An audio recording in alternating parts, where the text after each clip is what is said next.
Hey guys, Adam Hopkins here with Hopkins Real Estate Group. Have you been thinking about moving out of the city into the beautiful countryside?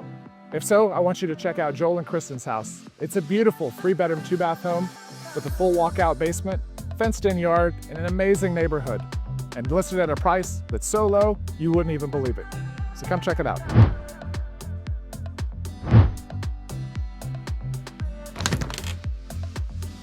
This house is so spacious, I think you and my cameraman can attest to how spacious this is. Isn't this nice, Isaac? Yeah, it's real roomy. All right, well, check out these amenities.